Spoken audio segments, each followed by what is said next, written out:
Breaking news చూస్తున్నాం. ప్రధాని Modi Facebook post తొలగింపు వివాదం తర్వాత కేంద్ర ప్రభుత్వం మెటాపై మరింత దృష్టి పెట్టింది. ఈ నేపథ్యంలో మెటా గ్లోబల్ టీమ్ ఐటీ మంత్రిత్వ శాఖ ఉన్నతాధికారులతో సమావేశమైంది. సాంకేతిక లోపం వల్లే వీడియో డిలీట్ అయిందని మెటా ప్రతినిధులు కేంద్రానికి వివరణ ఇచ్చినా ఆ సమాధానంతో పార్లమెంటరీ కమిటీ సంతృప్తి చెందలేదు. 3 రోజుల్లో మెటా సీఈఓ మార్క్ జూకర్బర్గ్ బేషరతుగా క్షమాపణ చెప్పాలని కమిటీ అల్టిమేటం జారీ చేసింది. లేని పక్షంలో సేఫ్ హార్బర్ రక్షణను తొలగించే అంశాన్ని పరిశీలిస్తామని హెచ్చరించింది.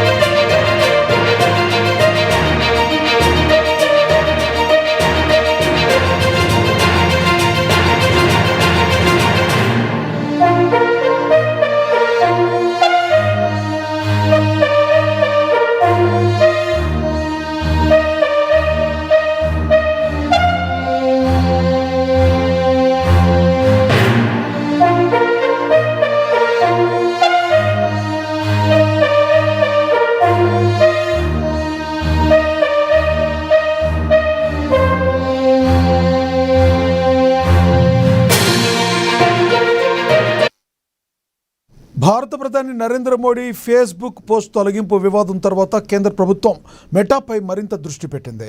ఈ నేపథ్యంలో మెటా గ్లోబల్ టీమ్ ఐటీ మంత్రిత్వ శాఖ ఉన్నతాధికారులతో సమావేశమైంది. సాంకేతిక లోపం వల్లే వీడియో డిలీట్ అయిందని మెటా ప్రతినిధులు కేంద్రానికి వివరణ ఇచ్చినా ఆ సమాధానంతో పార్లమెంటరీ కమిటీ సంతృప్తి చెందలేదు. 3 రోజుల్లోగా మెటా సీఈఓ మార్క్ జూకర్బర్గ్ బేషరతుగా క్షమాపణ చెప్పాలని కమిటీ అల్టిమేటం జారీ చేసింది. లేని పక్షంలో సేఫ్ హార్బర్ రక్షణను తొలగించే అంశాన్ని పరిశీలిస్తామని హెచ్చరించింది. Very serious issue in the India, sir. Any comment, sir? Who is responsible for this? Anything you'd like to say? Anything?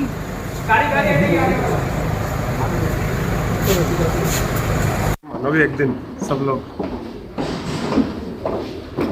Sir, would like to say Sir, any comments now?